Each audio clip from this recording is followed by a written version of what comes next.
The story that you're about to hear may be unsuitable to some viewers who are sensitive to the topic. This story is going to be sensitive to the people who are descendant of these people that committed these crimes.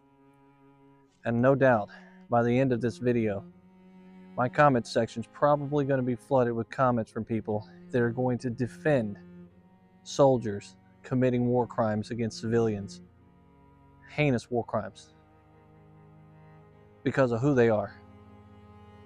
And they're going to make excuses for it. But that's fine. We're here to tell the truth. And if you don't like the truth, you shouldn't be watching my channel.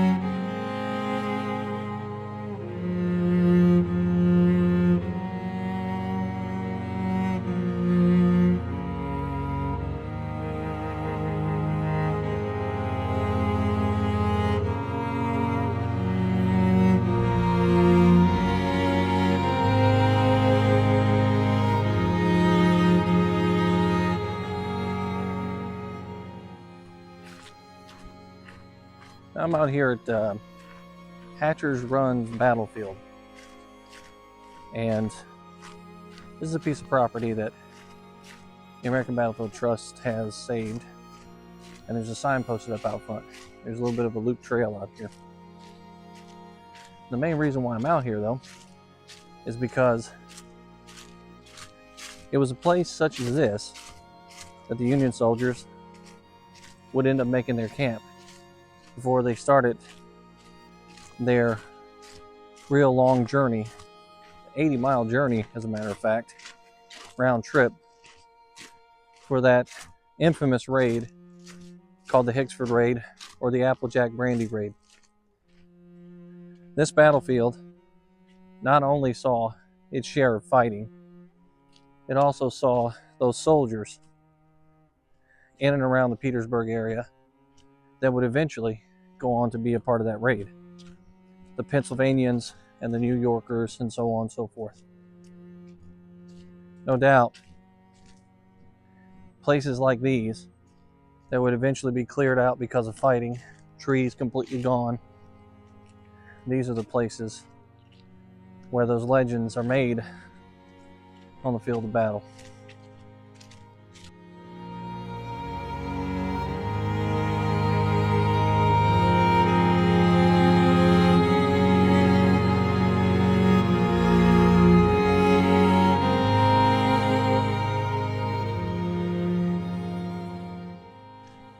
It's November 1864, and General Grant is a little concerned about what Robert E. Lee is going to have up his sleeve. Now, he's thinking that Lee is going to send troops south and send them to Georgia to try to bust up the progress that Sherman's making to the sea. So, one of his main objectives is to hit the Weldon Railroad, take it out completely. And when he takes that railroad out, it's going to prevent Lee from quickly moving troops around from the areas in and all the way to the south. But what he doesn't understand is that's really not the case. Lee's having a hard time as it is, keeping his troopers fed and protecting his thin lines in Petersburg. But at either rate, several plans were concocted, and General Grant decides to go with none of them. He ends up pressing Warren, Gouverneur Warren, the famous Gouverneur K. Warren, who's at the top of Little Round Top in Gettysburg, Pennsylvania. He presses him to be in charge of this raid, to go to the railroad, destroy the railroad ties, and then come back to Petersburg and fight any enemy along the way. Warren, wanting to impress and do his best job, tackles the project, and he does it.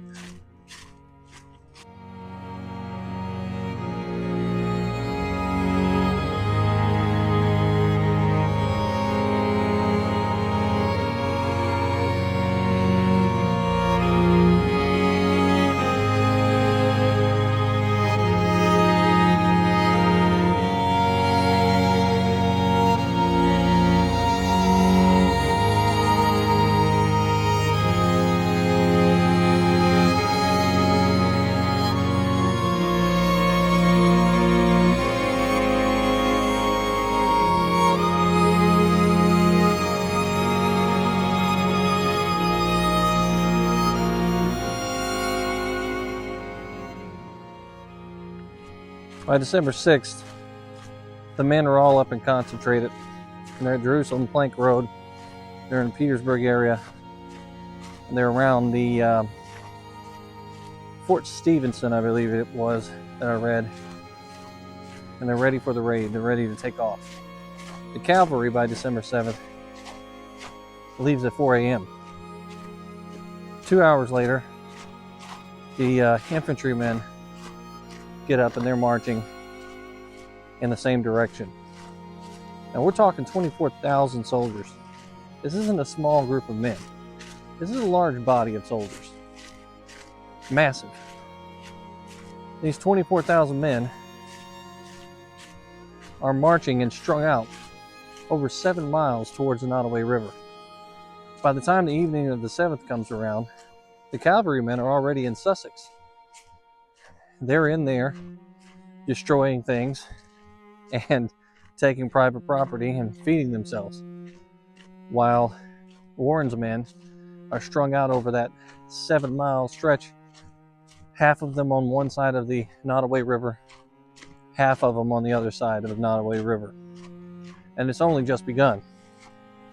Had the Confederate soldiers knew, had the Confederate leadership knew that Warren had a massive group of men strung out and split between a river, they would have attacked one portion of it and likely not only killed the raid, but captured a lot of soldiers and taken them from Grant's army.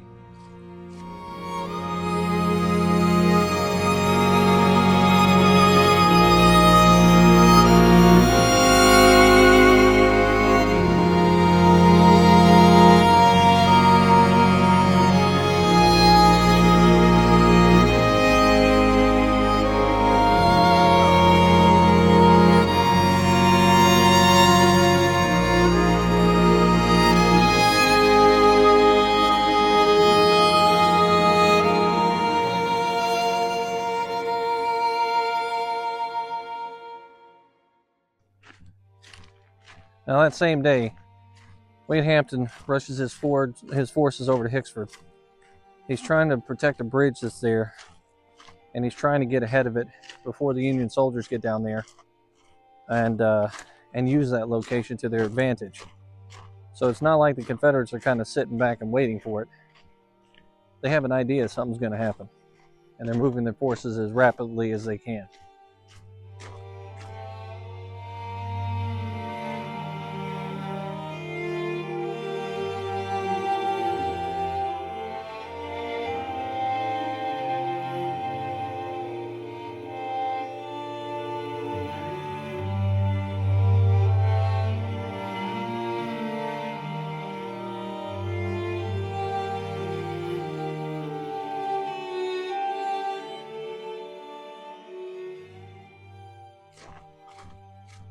So the next day, the forces get up and they get moving, and they're headed south.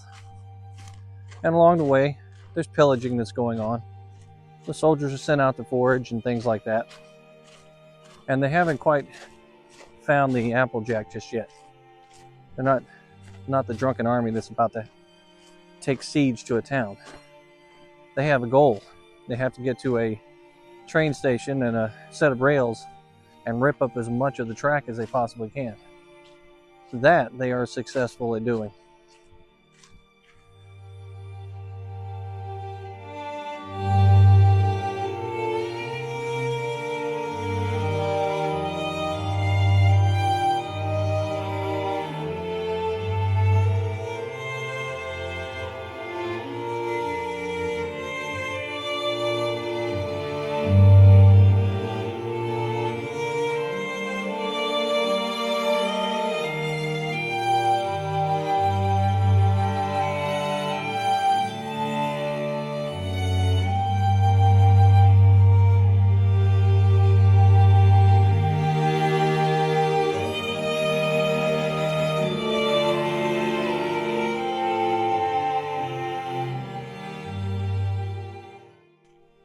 Now, Colonel Charles S. Wainwright writes in his diary, his report, that he saw a family of 6 that were living in a small home as he had his men stationed and camping around their property.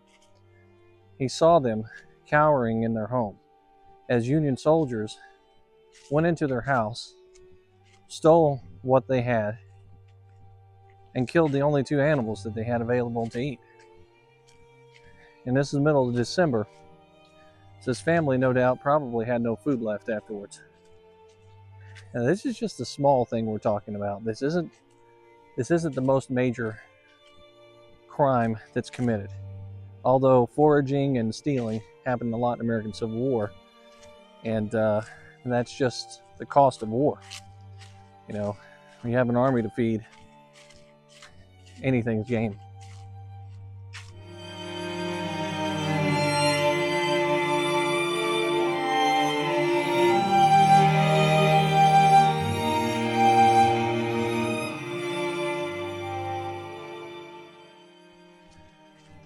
Now the forces have that initial skirmish we're talking about, and they're successful at hitting the railroad and tearing it up. And then they make their way down to Emporia, to the location that we're talking about, where they're headed towards Hicksford and trying to get across that bridge. And finally, the Confederate soldiers have checked them. They've gotten to that point at the bridge, and they are fighting. And Union leadership decides it's not worth the soldiers to continue their raid. The first time that they've actually had any real action happens there. And instead of continuing to fight and press across that bridge with their 24,000 soldiers, they decide to turn around and go back to Petersburg to the safety of their lines. Later on that evening is when things start to get crazy.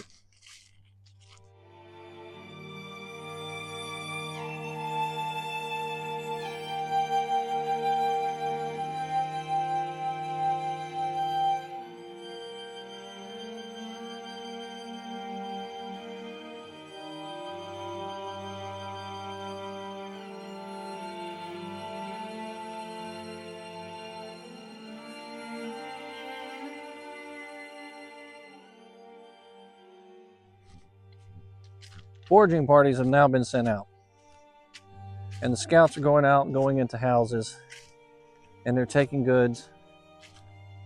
Eventually they're taking food, and eventually they move on from food to taking items. They're stealing stuff from people instead of stealing food. And soldiers come to understand that theft of food is a necessity. Theft of items is not. So that's kind of looked down upon, is frowned upon. Then it gets a little bit later on, and they find this big deposit of Applejack brandy. And they are passing it around and drinking this brandy. And these soldiers are becoming inebriated. They're getting to be a little unruly.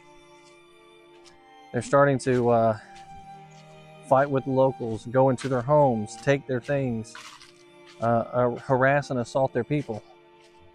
And at some point in time, it was reported that unspeakable crimes had been committed against 3 women in that town.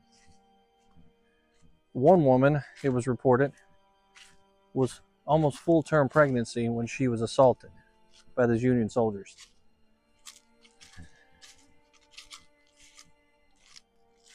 I can't imagine the terror that those people must have felt with thousands of soldiers that had descended upon their town in force, and nothing they can do while these women are being assaulted by these men from this army for good that's supposed to stand for something good. Their officers are allowing them to do this. Their officers have not stopped the raiding, the looting, and from all accounts, no one's stopped the assaults, and no one was held accountable for what happened that night. It's amazing.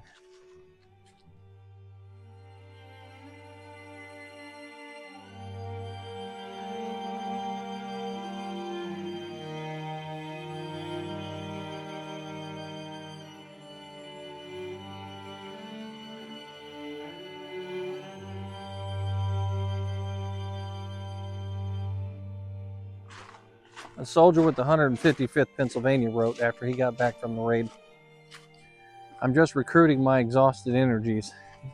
Devastated the whole countryside on our line of march. A few men had straggled from the column and were found with their throats cut and bodies stripped of clothing." This is but one of the times that soldiers had mentioned on this raid that they knew of a time when their comrades had been killed by guerrillas on this raid. That really is the thing that spurred the worst of it, is not just the actions but the rumors too. Nobody really knew except for the people that saw what happened, what really happened. But undoubtedly, crimes committed on both sides of these armies were pretty severe.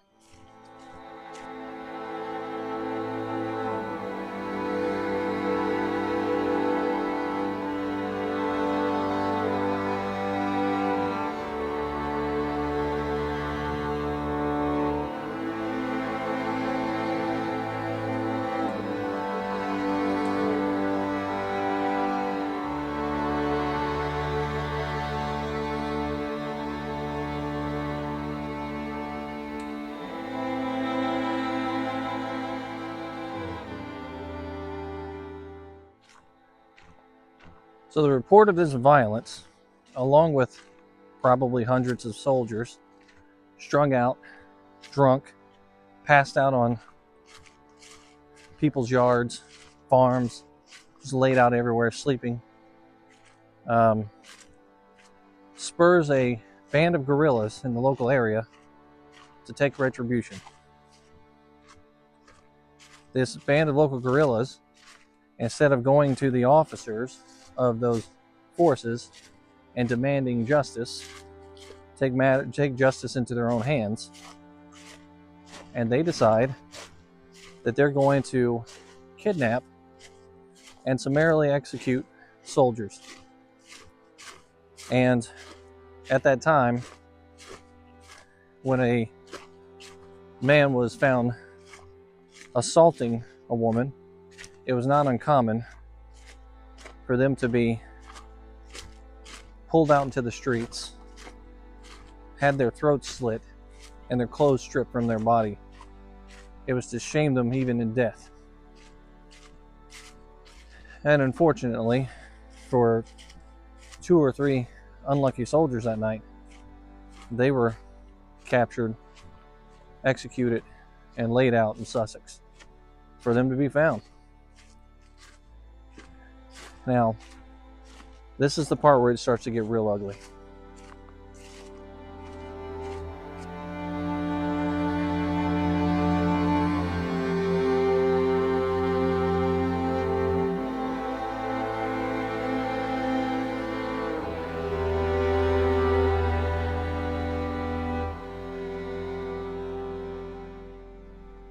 And directly behind me is the county courthouse square. And it may not look like much today, but this was about as big as it gets for Sussex County in those days. And this is where a lot of business was done. Also, this is the site, supposedly, of a massacre of some Union soldiers that took place out here in 1864. According to some reports, anywhere from upwards to 3 to a dozen Union soldiers, after going on a drunken binge, had been captured by local militia or local guerrillas, and then laid out here on the square with their throats cut and their bodies stripped of their clothes. That action would spur some of the worst in soldiers during the American Civil War. And it would happen right here in Sussex County, making its way all the way to the Nottoway River.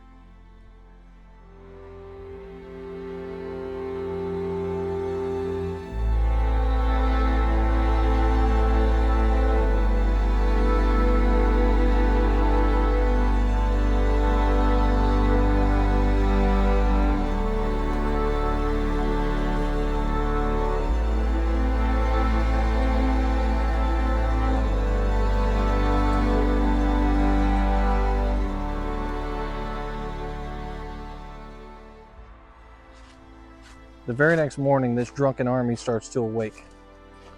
The sleeping giant has found its way to those soldiers that were executed, and they see them on display. Now hatred has really taken over. These men, most of them who probably didn't know anything about the assaults that had taken place that night on the women, most of them thinking that they were taking retribution for the killing of fellow soldiers, decided that they were going to take matters into their own hands. And officers, in fact, had actually ordered the firing of barns, outhouses, pigsties, every quarter that you could find, whether it be for animal, enslaved population, or local citizens. These soldiers begin to burn Sussex to the ground, and anything within its path and within several miles of its path. They lit fire to it without notice. People were still inside of these buildings, and most of them women and children. Meanwhile, the guerrillas that committed these acts had ended up hiding in woods just like these. They were crouched down on the outskirts of their town, and they were staring at what was happening to their town and to their people, while their children and women were drug out into the middle of the streets on a cold December night when it was freezing outside, watching their homes burn to the ground. But that wasn't the worst of it. There was a report by one private that said he had walked into a house and he had seen a couple of officers from his own unit that was coaxing a female inside to do things with them, or else they would burn their house. When the woman complied with them, they then burned the house regardless, to the ground.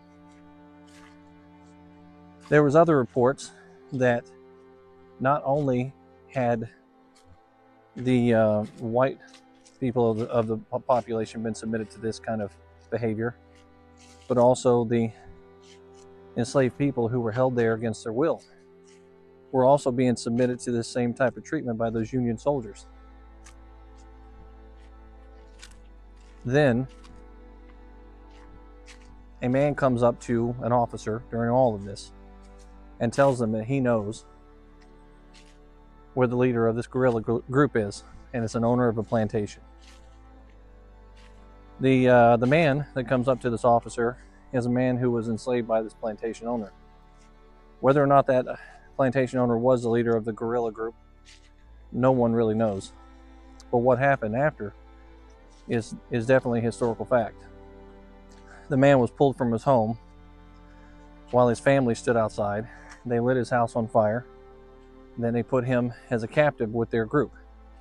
And as the division was pushing off and moving towards the Nottoway, when they got to the river, they hung a rope up into a tree. And they let him slowly strangulate in that tree, looking back towards where his home was, right there at the river. And that was the last written account of one of the war crimes that had been committed in that area. As the troops crossed over, it had been stated in Warren's own personal accounts that the smoke and the fire could be seen for miles around across the river. The terror that night was absolutely uncalled for and tremendous.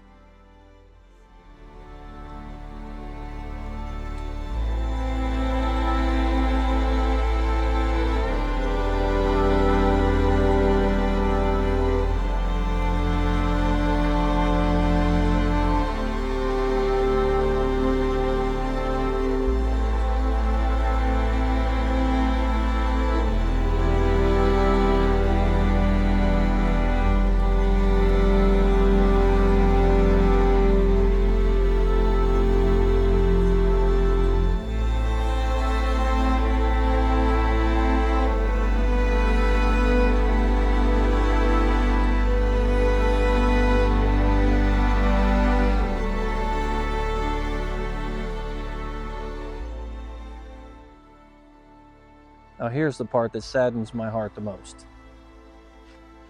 I had talked to Peter Carmichael before he had passed away this year. May he rest in peace. And he'd come down to Sussex County a few years back, and he'd done some research on this too, and he wrote a small book about it, or at least a portion of a book, about the raid that took place and the war crimes that were committed, and the silence in the reports about those war crimes. One thing that stood out to me was when he said that Chamberlain himself had witnessed these things and said as much in his own writing. So I looked up the words. In a post of his own, a diary post, Chamberlain said, "I saw sad work in protecting helpless women and children from outrage." Now, according to Pete Carmichael, outrage was another term that was used in those times for sexual assault. He also wrote, "I invariably gave them protection, which every man of honor will give any woman as long as she is a woman." Peter Carmichael wondered what that meant. So do I. As long as she is a woman, he gave them protection. Now, does a poor person count as a woman? Does an enslaved person count as a woman in Chamberlain's eyes? Or is it only wealthy women that live on those plantations? And there was no mention of protecting the children. Some pretty amazing stuff. I certainly expected more out of someone that I admired so much. But then again, it was wartime. God only knows what happened in those days. At the end of it all, it was barely mentioned in the reports of the soldiers, the officers. Warren mentioned one person being executed with their throats slit, not 12. Another person had mentioned 3. Another person thought they saw 6. Other people that had never even seen it mentioned dozens of soldiers murdered. The likely truth falls probably between 1 and 6. But we'll never know because they kept it silenced. The Union Army did not want that getting out. They did not want the American public knowing that their soldiers were acting like animals out there in those fields and towns of everyday citizens. Not soldiers, everyday citizens. They didn't want them knowing that. And the Confederates kept it quiet because they were afraid that if they told the men that were sitting in the trenches of Petersburg that their families were being assaulted at home, then maybe they would pack what little they had and go back home and stop fighting. Many of the people in the town of Sussex don't even really know this story. And that was what was most shocking to Pete Carmichael, was that many people in the town of Sussex did not know about this. They thought that the majority of the war happened north of where they're at, and that nothing really ever happened in Sussex. That's just not true.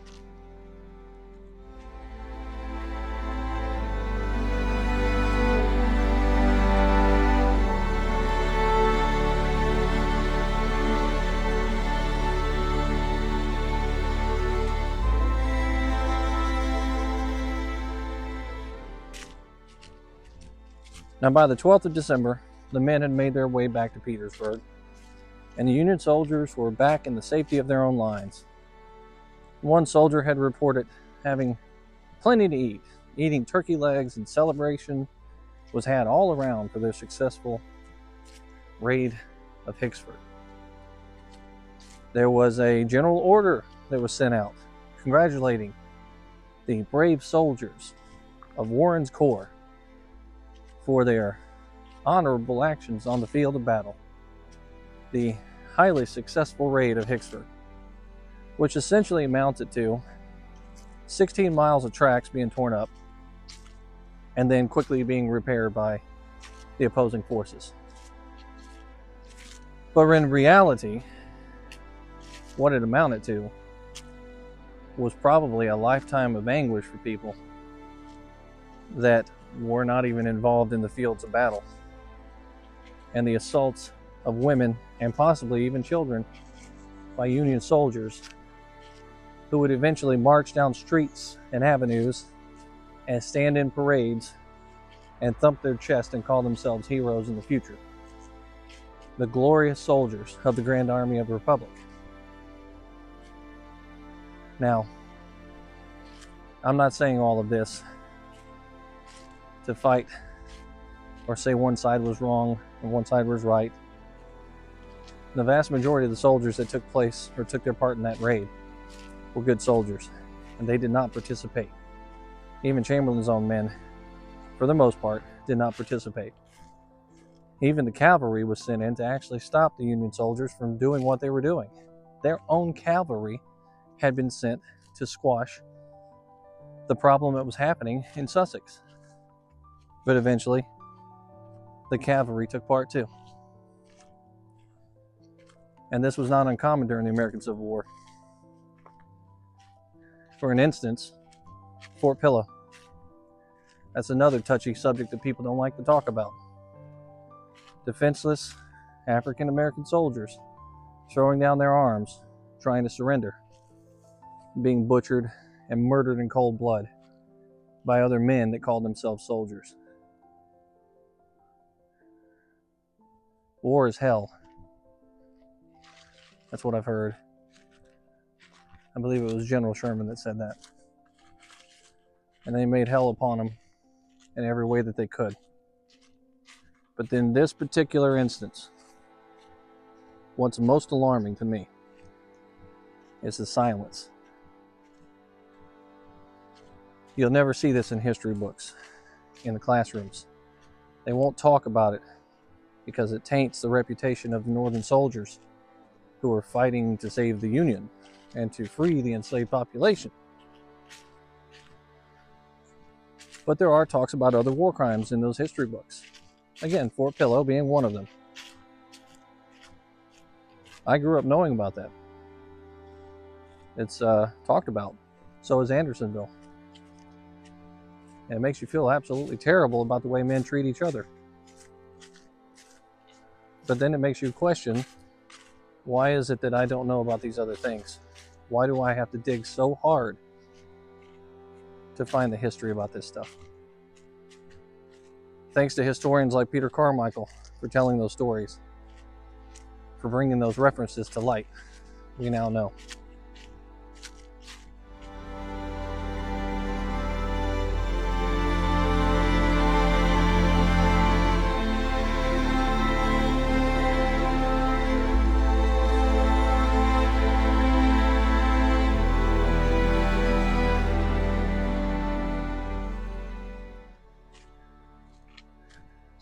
Well, this video is about a dark, dark topic. And the purpose behind this video was to hopefully open some light, shine some light on some terrible things that happened during the American Civil War. But for the most part, I intended this video to be a voice for the people that can't talk for themselves, for the victims that weren't able to get justice. The men that committed those acts against those women and children that night, they were never court-martialed. They were never put before a firing squad like most of them would have been in those days. They were never even put in jail for a single night for the things that they had done to those women and those children. They went on the rest of their lives living whatever way they wanted to live and remembering it the way they wanted to remember it. While those victims could not get justice. It was a brutal reality that they had to live with every single day. And it was never told, and it was never spoken about. It was a deafening silence all around in all reports, from Confederates to the Union, to the government. Today, Sussex County, the small county where this is, the average income is $30,000 a year. The public school systems out there offer free meals to every child in that school system because the majority of those children live in or below poverty lines. None of the buildings were ever rebuilt. It's a spot on the map in the middle of nowhere, and you won't find homes or buildings or anything out there older, except for that one little small building in the middle of the town square, older than maybe the late 1800s, early 1900s. There's no grand structures out there, no old buildings, and there's nothing there to talk about what happened that night. It's pretty amazing.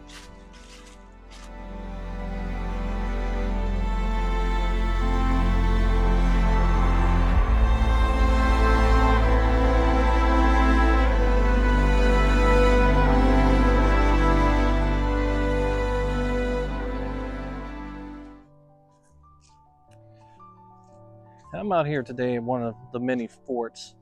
It's located out here in Petersburg, Virginia. And when you go out to the battlefield, you go to places like this because you want to learn about history. Not only that, they capture the imagination. The what did this place look like kind of stuff, you know? I mean, look at the trenches all the way down through here. It really sparks the imagination when you come out to a place like this. And as a child, learning about history, you think about the heroism of the soldiers that were out here, or the big guns that would explode and make lots of noise, the many different aspects of combat that happened during the Civil War that you don't have video of. And so it really becomes a great obsession for a historian, especially a historian of the Civil War, to talk about those things that we like, the many different aspects of this war, this complicated thing. But what we don't focus in on enough are maybe some of the things that we don't like. Some of the parts that are complicated and hard to talk about. Not many people focus in on, for example, slavery, and what part it took in all of this. Many people don't talk about the things that happened between the soldiers, the cowardice that happened quite often, and just buckling under pressure. And we all have our favorite generals, but we don't talk about their terrible pasts either. Union generals were just as bad as Southern generals on most fronts. We certainly focus in on the great battles and the great deeds, and then the ultimate great cause of all of this, which was to bring the Union together and to bring a new birth of freedom to this country like it had never seen before. Well, that story today that I'm telling, it's none of that. It's none of the good bits, none of the good parts. The good parts are gone in this story. It started out good, soldiers doing what they do, coming together to fight, but it ends up pretty bad. Hopefully, you'll stick around and you'll hear the entire story of what happened in Sussex County, Virginia. This one isn't going to be easy to listen to.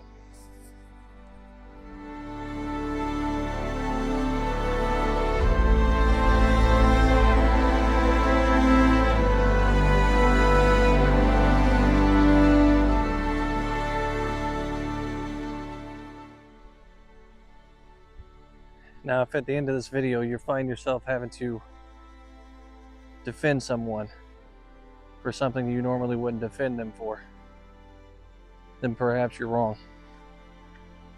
If at the end of this video you find yourself questioning it, going, that can't be right, is that true? Then you're doing the right thing. You can search the information for yourself. You can look it up. It's in letters, it's in diaries, it's in documents. The raid was definitely publicized. The bad parts were not. The terrible stuff that I've talked about when it comes to this raid, you will only find in the letters of the men that actually took part of this raid. You will only find mention of this stuff in their diaries and their personal accounts. These men They weren't proud of what happened here. A lot of them did not want this getting out. What happened in Sussex most likely happened in a lot of other places, just wasn't talked about. And the Southern forces, they weren't any better. Those soldiers also committed heinous acts during the American Civil War as well. And they killed people in cold blood. They executed people without giving them trial. They strung people up in trees for no reason. And they killed people when they were trying to surrender. They too also raided homes, though there's no widespread reports of them burning entire villages and homes down. And there's definitely no reports of, that I have found so far, of assaults on women the way that these Union soldiers assaulted the women of Sussex. But regardless, a war crime is a war crime when it comes to this stuff. There is no defense for the war crime. I posted a small video a while back saying that I was going to do this video, and the first thing that happened was I had about 10 or 15 people get on my comments section and talk about how one side was okay to do this and the other side was not.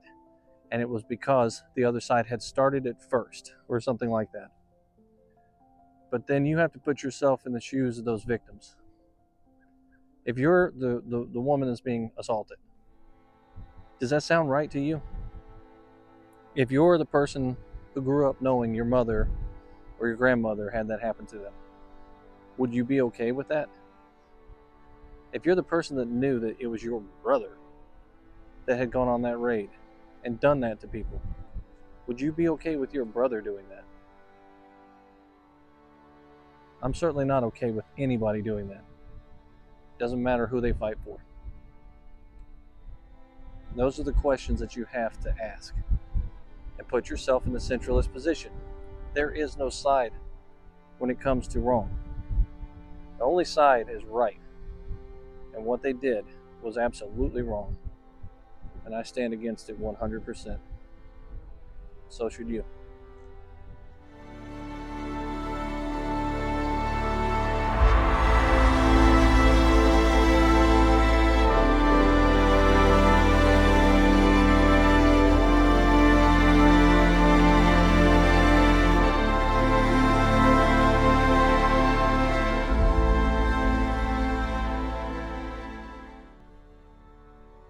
Well, we hope to see you guys out there. Until next time, this is History with Waffles.